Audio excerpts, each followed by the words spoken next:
Welcome. In this video, we will walk you through how to fill out the Child Custody Attachment Form, called Attachment B. This form will be filed along with the complaint for divorce. You can access the form by clicking on the link in the video description. Now that you have the form, we will walk you through it. At the top of the page, print the name of the plaintiff and defendant. Because you are filing a complaint for divorce to start the case, you are the plaintiff. Your spouse is the defendant. Enter your name on the line for plaintiff and your spouse's name on the line for defendant. The spaces next to DRB and judge leave blank. The court clerk will fill out that section when you file your case. On the first line of the form under the title Attachment B, fill out your name. Next to it, check either plaintiff or defendant, depending on your role. Now we will move on to question 1, which asks about your children. Make sure you have your children's full name, date of birth, and gender. Once you have collected that information and made sure that it is accurate, you will complete the chart for each child you have with your spouse that is under 18. Write each child's full name in the first column, the child's date of birth in second column, and then their gender in the third column. Repeat this step for each child under age 18 that you have together with your spouse.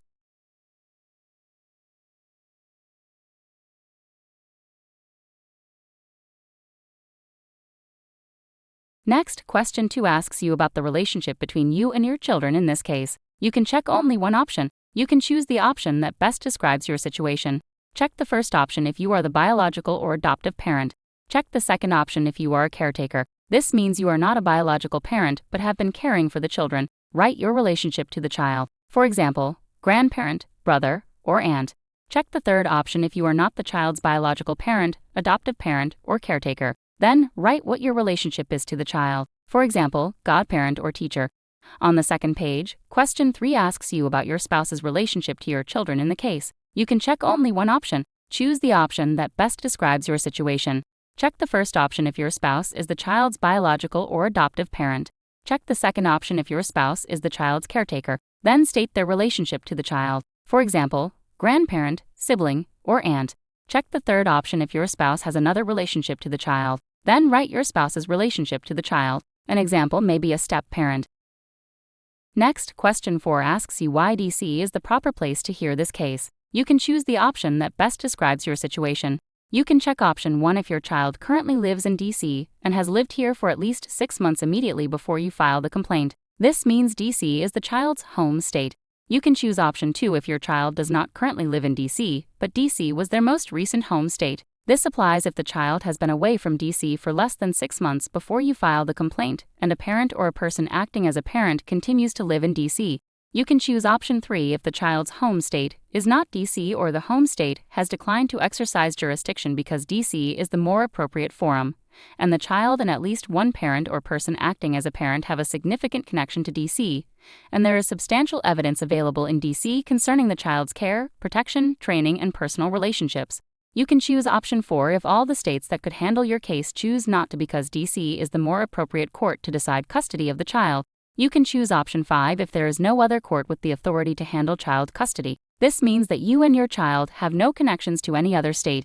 You can check option 6 if DC is not the home state, but the child is in DC and the child has been abandoned, or because there is an emergency and it is necessary to protect the child because the child, or a sibling or parent of the child, is being threatened with mistreatment or abuse. Now we will move to the third page of the form. Question 5 requires you to state each child's first and last name, the child's current address, the dates the child has lived at the current address, and who the child lives with. Repeat this for each child. If the children have the same address and have lived there the same amount of time, you can list the children's names separately in the first column, and then after writing out the information for the first child listed, for each additional child, write same in the columns for the current address and who the child lives with. Be sure to change any information that is different. For example, if all your children have lived at the same address since they were born, then you would change the date when the child began living at their current address based on when the child was born. Question 6 requires you to collect previous addresses that your children lived at in the last 5 years. Fill this chart into the best of your knowledge. If the children lived with someone else, you need that person's address and the dates they lived there. If you do not know the exact dates, you can put the dates to the best of your knowledge. For example, you can write a month and year such as 12/22. If the children have lived at multiple addresses in the last 5 years, you should make another entry with each child's name and the address and the dates they lived at each address. You will start with the most recent address and work backwards. Also, like the fifth question, if you have more than one child that has lived at the same address, you can list the children separately and make it clear that the other information is the same for each child.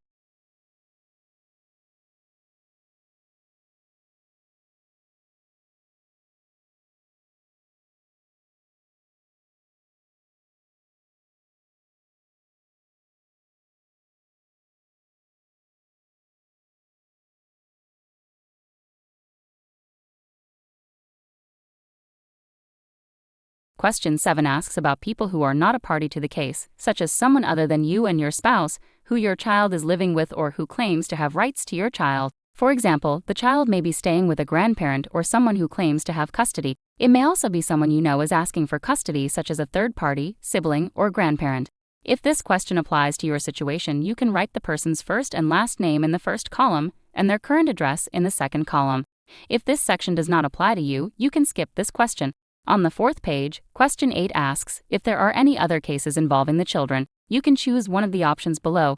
Check option 1 if there are no other custody or visitation cases involving the children, and there are no other cases that could affect this case.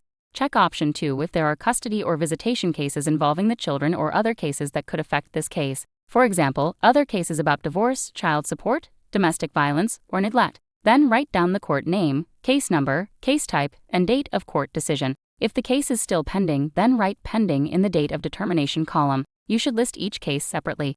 Next, we will go to question 9. This question is asking whether you were involved in any of the cases that you listed in question 8. You can check the first box if you were involved in any other custody or visitation case concerning the same children. You can check the second box if you were not involved in those cases.